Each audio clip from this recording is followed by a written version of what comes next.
الحمد لله نحمده ونستعينه ونستغفره ونؤمن به ونتوكل عليه.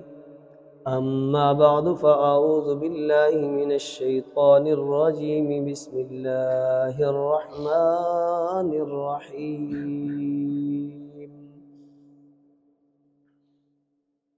والعصر إن الإنسان لفي خسر إلا الذين آمنوا وعملوا الصالحات وتواصوا بالحق وتواصوا بالصبر.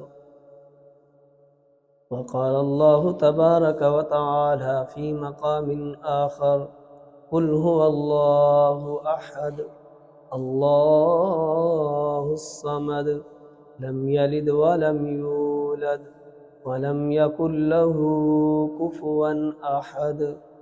اللهم صل على محمد وعلى آل محمد كما صليت على إبراهيم وعلى آل إبراهيم إنك حميد مجيد. اللهم بارك على محمد وعلى آل محمد كما باركت على إبراهيم وعلى آل إبراهيم إنك حميد مجيد. تھوڑا سے آپ آگے آ جائیں، یہ جگہ قریب کر لیں. آگے ہو جائیں بچے، آپ بھی آگے ہو جائیں، تھوڑا سا قریب آ جائیں. محترم دوستو، بزرگوں، اللہ تعالیٰ نے انسان کو مختلف مراحل میں گزار کے اور آخر میں انسان کو موت دے کر یہ بتا دیا کہ انسان دنیا کے جس حالات میں بھی جیے، دنیا کی زندگی جن حالات میں بھی گزارے، آخر کار انسان پر موت آنی ہے. انسان نے دنیا کو چھوڑنا ہے، چاہے انسان جس حالت کی بھی زندگی گزارے، امیر ہو تب بھی، غریب ہو تب بھی، خوشی میں گزارے تب بھی، غمی میں گزارے تب بھی، سکھ میں گزارے تب بھی، دکھ میں گزارے تب بھی، انسان نے دنیا کو ایک نہ ایک دن ضرور چھوڑنا ہے. کائنات کے اندر اللہ تعالیٰ نے 18,000 مخلوقات، اور بعض علماء کرام فرماتے ہیں 80,000 مخلوقات اللہ نے پیدا فرمائی. 40,000 زمین پر، زمین کی پشت پر، اور 40,000 تری میں، زمین کی تہ یعنی پانی کے اندر. ان 80,000 مخلوقات میں سے یا 18,000 مخلوقات میں سے اللہ تعالیٰ نے جو سب سے زیادہ مقام دیا وہ کس کو دیا؟ انسان کو دیا. ساری مخلوقات انسان کی خدمت کے لیے بنائی گئی ہیں، تو ان میں افضل کیا نکلا؟ انسان نکلا. میں آپ کا ٹائم بھی ضائع نہیں کروں گا اور انشاءاللہ ٹائم سے زیادہ بات بھی نہیں کروں گا. اگر آپ کی توجہ میری طرف رہے گی انشاءاللہ آپ کو میری بات سے فائدہ ہوگا. آج میں کوئی بیان نہیں کر رہا، نہ میں نے کوئی لمبی چوڑی تقریر کرنی ہے. میں نے آپ کے سامنے ایک سبق رکھنا ہے، جس سبق کو ہم نے مل کے یاد کرنا ہے، جس کو ہم زندگی کا سبق، جو ہمارا زندگی کا مقصد ہے، جسے ہم بھول چکے ہیں، وہ سبق ہم نے دہرانا ہے، اسے یاد کرنا ہے. اور نہ میں نے کوئی سر والے بیان، نہ اس طرح کے طرز، اس کی نہ ضرورت ہے نہ اس کا مقصد ہے. جو چیز مقصد کی ہے ہم نے اس پہ توجہ دینی ہے. اس لیے آپ سارے حضرات میری طرف انشاءاللہ توجہ دیں گے تو میں آپ کو بات کی طرف لے کے آنا چاہتا ہوں. انشاءاللہ آپ کو اتنا فائدہ ہوگا کہ آپ اپنی منزل کو طے کرنے میں سوچنے پہ مجبور ہو جائیں گے کہ میں کیا کر رہا ہوں اور مجھے کیا کرنا چاہیے. تو سارے توجہ رکھیں گے نا میری بات پہ انشاءاللہ. میں بعض وقت سے زیادہ ٹائم آپ سے نہیں لوں گا، انشاءاللہ بات کو وقت کے اندر ختم کروں گا، بس توجہ آپ کی چاہیے. تو اللہ نے 18,000 80,000 مخلوقات میں سب سے اونچا درجہ کس کو دیا؟ انسان کو دیا. پھر انسان دنیا میں کئی قسم کے ہیں، ہندو بھی ہیں، یہودی بھی ہیں، مجوسی بھی ہیں، دہری بھی ہیں، مسلمان بھی ہیں، سب ہر کیٹیگری کے لوگ انسان زندگی گزار رہے ہیں. پھر ان انسانوں میں اللہ نے جس کو رتبہ دیا وہ کون ہے؟ انسانوں میں مسلمان ہیں. ان انسانوں کے اندر اللہ نے جس کو مقام اور رتبہ دیا وہ کون ہے؟ مسلمان ہے. پھر مسلمانوں میں بھی کئی قسم کے لوگ زندگی گزار رہے ہیں. کوئی مسلمان ہے ایمان کی زندگی گزار نہیں رہا، یعنی نماز نہیں پڑھتا. کوئی مسلمان ہے وہ کلمے کی زندگی گزار رہا ہے لیکن وہ روزے نہیں رکھتا. کوئی اخلاقیات کی زندگی دامن کو چھوڑا ہوا ہے. کوئی لین دین کے اندر گڑبڑ کرتا ہے، کوئی خیانت کرتا ہے، کوئی دھوکہ کرتا ہے، کوئی جھوٹ بولتا ہے. یعنی مختلف کیٹیگری کے مسلمان بھی زندگی گزار رہے ہیں. ان میں بھی سب سے بہترین مسلمان اللہ کے ہاں کامیاب کون ہے؟ اللہ نے قرآن میں 4 باتیں بتائیں، فرمایا جس کی زندگی کے اندر یہ 4 باتیں وہ اللہ کے ہاں کامیاب ہے. فرمایا وہ 4 باتیں کون سی ہیں؟ آمنو وعملوا الصالحات وتواصوا بالحق وتواصوا بالصبر. اس کا عقیدہ درست ہو، اس کا عمل سنت کے مطابق ہونا چاہیے، اور وہ عمل اور عقیدے کی لوگوں کو تبلیغ بھی کرتا ہو، اور اس پر آنے والے دین پر، ایمان پر، عقائد پر، نظریات پر، رسول اللہ صلی اللہ علیہ وسلم کے طریقوں پر چلنے پر جو تکلیفیں ہوں اس کو کیا کرتا ہو؟ برداشت بھی کرتا ہو. فرمایا جس کی زندگی میں یہ 4 باتیں آ گئی وہ شخص کیا ہے؟ کامیاب ہے اللہ کے ہاں. تو اب بات واضح ہو گئی، ساری مخلوقات میں افضل کون ہے؟ انسان ہے. انسانوں میں افضل کون ہے؟ مسلمان ہے. مسلمانوں میں بھی افضل کون ہے؟ جو صحیح العقیدہ، سنت کے مطابق عمل کرنے والا، اس کی پرچار کرنے والا، اور اس پر آنے والی تکلیفوں کو برداشت کرنے والا. یہ مسلمان اللہ کے ہاں کیا ہے؟ قابل قبول ہے، اللہ کے ہاں کامیاب ہے.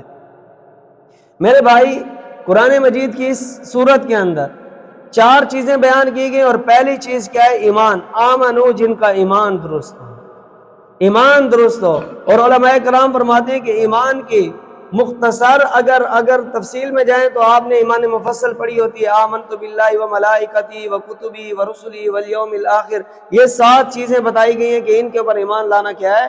ضروری ہے. فرمایا کہ مختصر بتایا جائے تو 3 چیزیں ہیں: توحید، رسالت، معاد. اللہ کی ذات پر ایمان درست ہو، رسول اللہ صلی اللہ علیہ وسلم کی ذات کے اوپر ایمان درست ہو، اور مرنے کے بعد کی زندگی کے جو مراحل ہیں ان پر ایمان کیا بندے کا درست ہو. یہ شخص کیا ہے؟ کامیاب ہے. تو ان تینوں چیزوں میں بھی پہلی چیز کیا ہے؟ توحید ہے. پہلی چیز کیا ہے؟ توحید ہے. آمنو، یہ جو میں نے 4 باتیں بتائیں ان میں پہلی چیز ایمان ہے. ایمان میں 3 چیزیں ہیں: توحید، رسالت اور آخرت. لیکن ان میں بھی پہلی چیز کیا ہے؟ توحید ہے. اللہ کی ذات کے اوپر بندے کا ایمان کیسا ہو، اسی پر میں نے چند باتیں کرنی ہے اور میں نے بات کو مکمل کرنا ہے. فرمایا کہ توحید کے اوپر بندے کا ایمان، عقیدہ اور درست ہونا چاہیے. اس سے پہلے تمہید کے طور پر 2-4 باتیں سمجھ لیں. انسان کے اعمال میں اور عقیدے میں، شریعت کے اندر اللہ نے 2 چیزوں کو بنایا ہے: ایک عقیدہ اور ایک عمل. ایک عقیدہ اور ایک عمل. انسان کا عقیدہ جو ہے یہ اصل چیز ہے، عمل اس کے بعد ہے. میں آپ کو اس کی مثال دوں.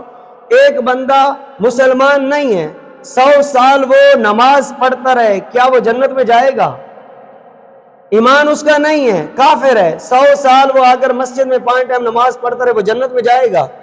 کیوں؟ اس لیے کہ عقیدہ نہیں ہے، ایمان نہیں ہے، مسلمان نہیں ہے. تو عقیدہ پہلے، عمل کیا ہے؟ بعد میں. عقیدہ درست ہونا ضروری ہے اور اس کے ساتھ عمل. فرمایا اب 3 قسم کے لوگ بن جاتے ہیں. ایک وہ ہے جس کا عقیدہ بھی درست ہو، اس کا عمل بھی درست ہو، تو یہ مرتے ہی فوراً جنت میں چلا جائے گا.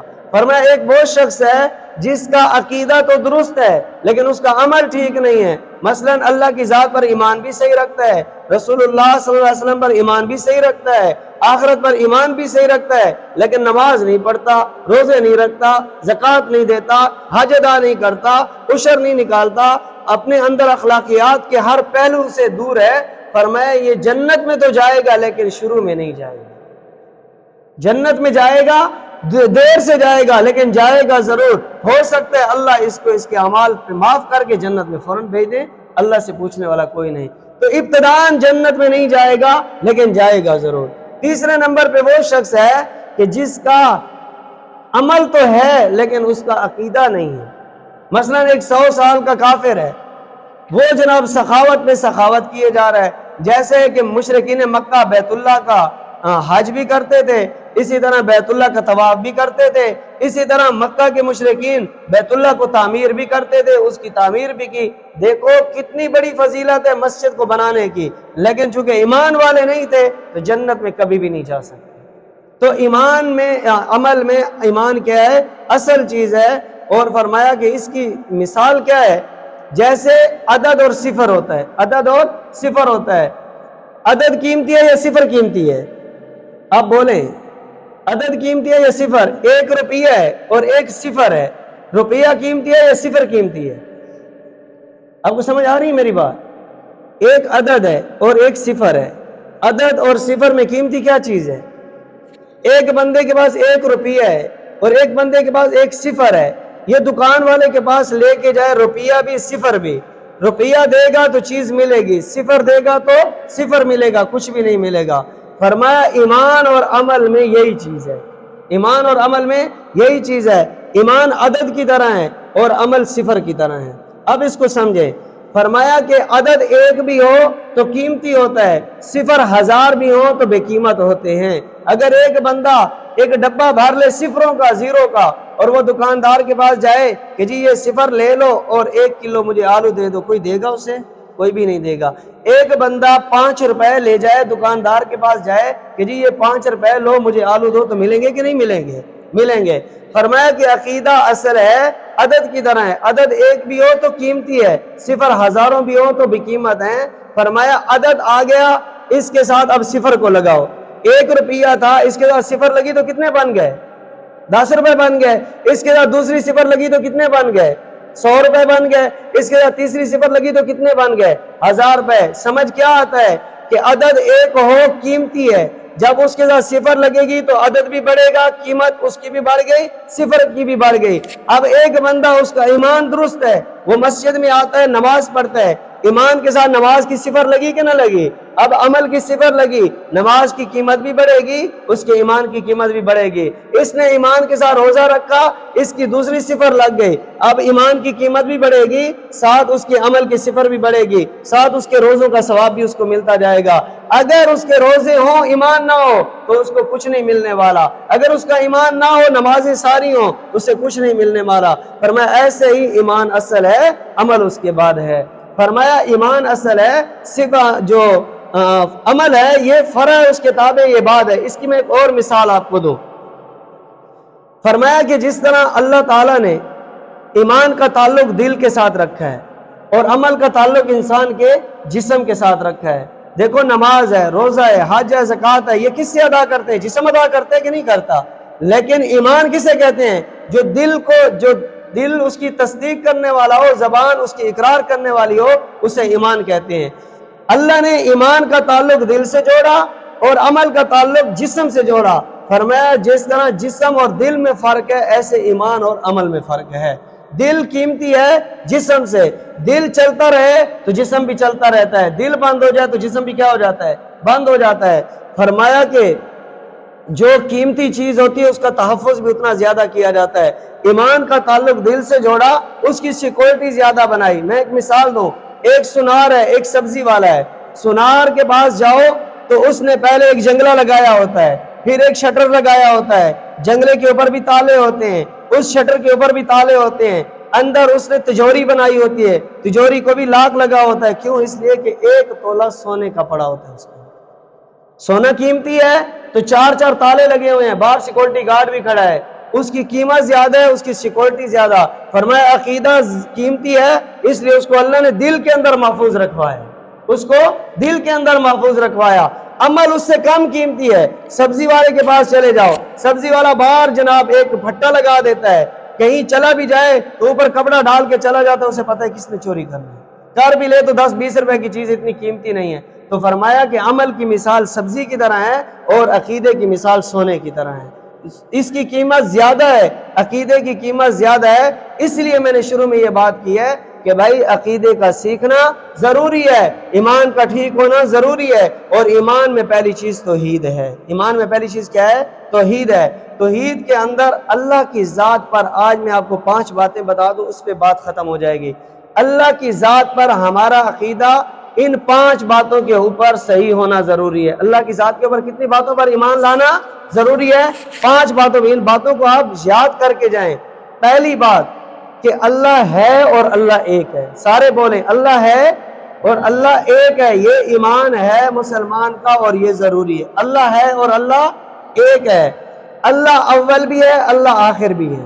اللہ اول بھی ہے، اللہ آخر بھی ہے، اللہ وجود سے پاک ہے، اللہ وجود سے پاک ہے، جیسے ہمارا وجود ہے اللہ وجود سے پاک ہے۔ فرمایا اللہ ہمیشہ سے ہے، ہمیشہ رہے گا، اللہ ہمیشہ سے ہے، اللہ ہمیشہ رہے گا۔ اور پانچویں بات، اللہ ہر وقت ہر جگہ ہر ایک کے ساتھ ہے۔ کتنی باتیں ہو گئیں؟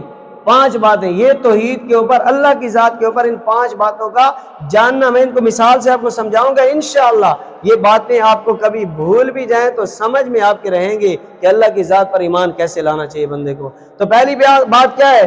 اللہ ہے اور اللہ ایک ہے۔ قرآن کی ایک چھوٹی سی سورت اس کے اوپر دلیل ہے۔ فرمایا قل هو اللہ احد، اللہ ہے اور اللہ ایک ہے۔ حضرت امام اعظم ابو حنیفہ رحمۃ اللہ علیہ ایک مرتبہ اپنے گھر سے باہر نکلے۔ یہ میں اکثر مثال توحید میں سمجھاتا رہتا ہوں کہ بہت سادہ مثال ہے اور جٹ بندے کے لیے سمجھنا بہت آسان ہے۔ گھر سے باہر نکلے تو دیکھا کہ ایک اماں جان چرخے میں کپڑے کا دھاگا بنا رہی ہے، چرخہ چلا رہی ہے۔ حضرت امام اعظم حنیفہ رحمۃ اللہ علیہ نے فرمایا کہ اماں جان سارا دن یہ دھاگے اور کپڑے ہی بناتے رہے گی، چرخہ چلاتے رہے گی، یا اللہ کو بھی پہچانے گی؟ تو وہ اماں کہنے لگی کہ ابو حنیفہ تو نے تو اللہ کو کتابوں میں پڑھا ہے، میں نے اس چرخے کے اندر اللہ کو پہچانا ہے۔ تو حضرت امام اعظم حنیفہ رحمۃ اللہ علیہ بڑے حیران ہوئے۔ یہ میں دلیل دینے لگا ہوں کہ اللہ ہے اور اللہ ایک ہے، اللہ ہے اور اللہ ایک ہے، اس بات کو آپ نے سمجھنا ہے۔ تو اس اماں جان سے پوچھا امام اعظم حنیفہ رحمۃ اللہ علیہ نے کہ یہ کیسے؟ اس چرخے کے اندر آپ نے اللہ کو پہچانا اور اللہ ایک ہے، یہ کیسے پہچانا؟ فرمایا کہ میں جب اس چرخے کو چلاتی ہوں تو دھاگا بنتا ہے، نہیں چلاتی تو دھاگا نہیں بنتا، یعنی میں چلاؤں تو چلتا ہے، نہ چلاؤں تو نہیں چلتا۔ اس سے مجھے یہ بات میں سمجھ آئی کہ یہ کائنات کا سارا نظام جو چل رہا ہے اس کو چلانے والا کوئی ہے، اگر کوئی نہ چلانے والا ہوتا تو یہ نظام کبھی بھی نہ چلتا۔ سورج چل رہا ہے، چاند چل رہا ہے، زمین چل رہی ہے، ستارے چل رہے ہیں، ہر ایک چیز آ رہی ہے جا رہی ہے، یہ سارا نظام چل رہا ہے۔ یہ مجھے چرخہ بتا رہا ہے کہ جس طرح اس کو چلانے والی میں ہوں، اسی طرح کائنات کو چلانے والا میرا اللہ ہے۔ فرمایا یہ تو سمجھ میں آ گیا، اللہ ایک ہے، یہ کیسے سمجھ میں آیا تمہیں؟ کہا یہ بھی اسی چرخے نے مجھے سمجھایا۔ کہا وہ کیسے؟ کہا کہ دیکھو اس چرخے کو میں یوں چلاؤں تو دھاگا بنتا ہے، اگر میرے سامنے کوئی بیٹھ کے یوں میری طرف چلائے اور میں اس کی طرف چلاؤں تو یہ دھاگا چلنے کے بجائے، بننے کے بجائے کیا ہو جائے گا؟ ٹوٹ جائے گا۔ دھاگا کیا ہو جائے گا؟ ٹوٹ جائے گا۔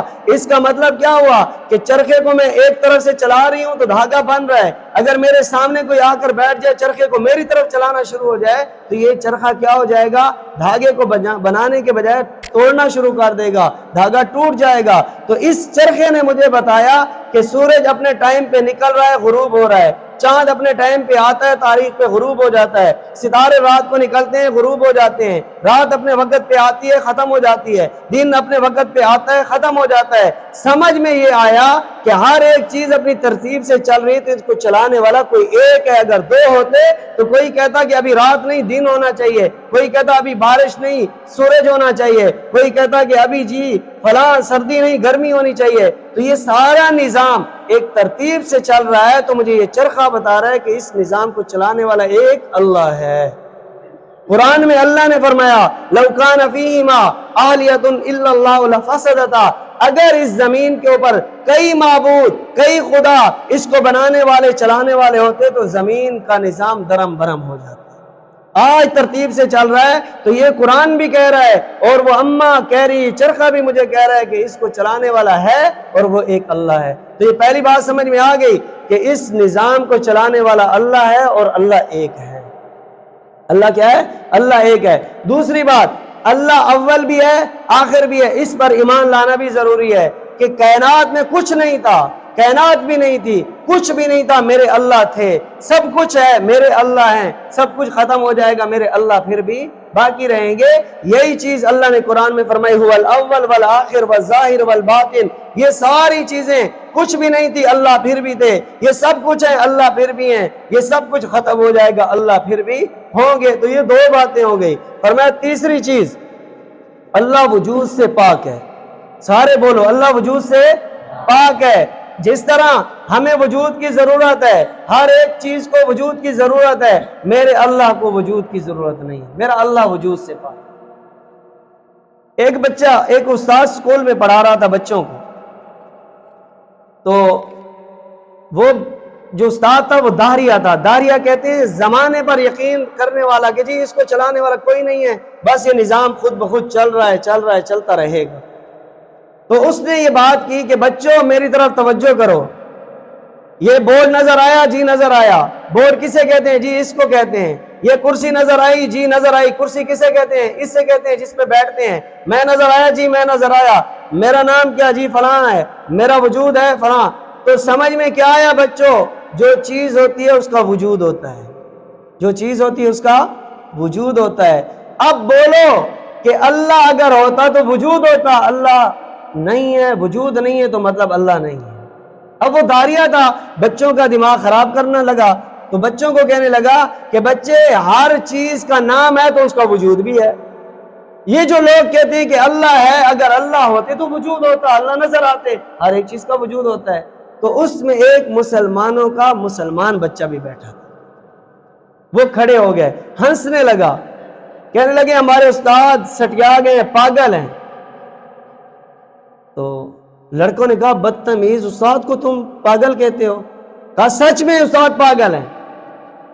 کہا میں دلیل دیتا ہوں، میرے پاس ثبوت ہے کہ استاد پاگل ہیں۔ کہا ثبوت دو، کیا ہے کہ استاد پاگل ہیں؟ کہا کہ استاد میں عقل نہیں ہے۔ کہتے تمہیں کیسے پتا عقل نہیں؟ استاد میں عقل ہے۔ کہا کوئی ایک بندہ کھڑے ہو کر مجھے استاد کی عقل دکھا دے۔ وہ استاد بھی کہنے لگا میرے اندر عقل ہے، میں دکھا نہیں سکتا۔ کہا چھوٹی سی چیز ہے جو تیرے اندر ہے تو نہیں دکھا سکتا، اتنی بڑی کائنات کی ذات اللہ وہ ہے لیکن میں دکھا نہیں سکتا۔ تو وہ بھی مان گیا کہ اللہ ہے اور اللہ تعالیٰ کی ذات وجود سے پاک ہے، اس لیے اللہ ہمیں دکھائی نہیں دیتے۔ اللہ کائنات کی ہر چیز میں، ہر قطرے میں، ہر ایک چیز کے اندر موجود ہیں، لیکن وجود سے پاک ہے اس لیے اللہ دکھائی نہیں دیتے۔ امام اعظم حنیفہ رحمۃ اللہ علیہ کے سامنے ایک بادشاہ داریہ نے دعویٰ کیا، اے ابو حنیفہ تو کہتے اللہ ہے، اگر اللہ ہے تو دکھا اللہ کہاں ہے؟ تو حضرت امام اعظم حنیفہ رحمۃ اللہ نے فرمایا دودھ کی بالٹی منگواؤ۔ دودھ کی بالٹی منگوائی گئی، فرمایا بتا بادشاہ سلامت اس کے اندر مکھن ہے کہ نہیں ہے؟ کہا دودھ کے اندر مکھن تو ہے۔ کہا مجھے دکھا کہاں ہے؟ کہتے اس کے ہر قطرے میں ہے لیکن دکھا نہیں سکتا۔ کہا جیسے دودھ کے ہر قطرے میں مکھن ہے لیکن دکھائی نہیں دیتا، کائنات کے ہر ذرے میں اللہ ہے، دکھائی نہیں دیتا۔ تو اللہ وجود سے بھی کیا ہے؟ پاک۔ اس پر بڑی دلیلیں ہیں لیکن میں چونکہ ٹائم تھوڑا ہے میں بات کو مختصر کر رہا ہوں۔ چوتھی چیز کیا ہے کہ اللہ تعالی وجود سے بھی پاک ہے، اللہ ہمیشہ سے ہے۔ اللہ کیا ہے؟ ہمیشہ سے ہے۔ اللہ تعالیٰ کی ذات ہمیشہ رہنے والی ذات ہے۔ اور 5ویں نمبر پہ فرمایا کہ اللہ تعالیٰ ہر وقت ہر جگہ ہر ایک کے ساتھ، اللہ ہر وقت ہر جگہ ہر ایک کے ساتھ ہے۔ تو میرے بھائی میں بات کر رہا تھا کہ انسانوں اللہ تعالیٰ نے کائنات میں 18,000 مخلوقات یا کم و بیش 80,000 مخلوقات کو پیدا کیا، 40,000 خشکی کے اوپر، 40,000 پانی کے اندر، ان کو کل ملا کے فرمایا سب سے افضل ترین جس مخلوق کو بنایا اسے انسان کہتے ہیں۔ فرمایا پھر انسان بھی کئی طرح کے ہیں، کوئی یہودی ہے، کوئی ہندو ہے، کوئی مجوسی ہے، کوئی داہری ہے، کوئی مسلمان ہے۔ پھر ان تمام کیٹیگری کے مسلمانوں کو جمع کریں تو ان میں افضل ترین مسلمان ہے۔ فرمایا مسلمان بھی کئی طرح کے ہیں، کوئی نماز نہیں پڑھتے، کوئی روزے نہیں رکھتے، کوئی زکوٰۃ نہیں دیتے، کوئی اخلاقیات نہیں اپناتے، کوئی لین دین میں گڑبڑ کرتے ہیں۔ فرمایا ان تمام مسلمانوں کو بھی جمع کریں تو ان میں افضل کون ہے؟ ان الانسان لفی خسر الا الذین آمنوا، جس کا ایمان درست ہو، وعملوا الصالحات، جس کے اعمال سنت کے مطابق ہوں، وتواصوا بالحق، جو ایمان اور عمل کی تبلیغ بھی کرتا ہو، وتواصوا بالصبر، ایمان اور عمل پہ چلنے کے لیے اس پر آنے والے مصائب پہ صبر بھی کرتا ہو۔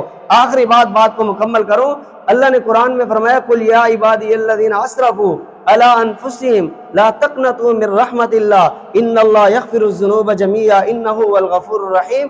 اللہ نے اس قرآن کی آیت کے اندر مسلمانوں کو ایک گفٹ دے دی ہے، ایک ہدیہ دیا، ایک تحفہ دیا۔ فرمایا کون سا تحفہ؟ یہ ہے کہ تنوں کے حساب سے گناہوں کے انبار لے کے آ جا میرے دربار میں، بڑے سے بڑے گناہ لے کے آ۔ یاد رکھنا شرک اور تکبر نہیں ہونا چاہیے، شرک اور تکبر اللہ معاف نہیں کرتے۔ فرمایا اس سے ہٹ کے کائنات کے بڑے سے بڑا گناہ لے کے آ، میرے سامنے آ۔ اللہ فرماتے ہیں میری رحمت سے مایوس مت ہونا، میری رحمت کی امید رکھنا، آ کے میرے سامنے ایک دفعہ رو لے، میں سمندروں کا مالک تیرے ایک قطرے پہ تجھے معاف کر دوں گا، ایک آنسو بہا لے میں تجھے معاف کر دوں گا۔ فرمایا وہ کائنات کا اتنا بڑا رب، وہ اتنی بڑی ذات، وہ انسان کو چھوٹے چھوٹے بڑے بڑے گناہوں پہ جس حالت میں بھی، میں نے کئی مرتبہ ہر بیان میں یہ بات کرتا ہوں، حضرت دہیہ کلبی رضی اللہ تعالیٰ عنہ فرمایا 70 اپنی بچیوں خاندان کی، اپنے خاندان کی 70 بچیوں کو زندہ دفن کر دیا، اور 60 سالہ کا کفر اللہ کے نبی کے سامنے آ کے رو رہے ہیں۔ اللہ کے نبی نے فرمایا اے دہیہ کیوں روتے ہو؟ فرمایا یا رسول اللہ ڈر ہے میرا اللہ مجھے معاف کرے گا کہ نہیں کرے گا۔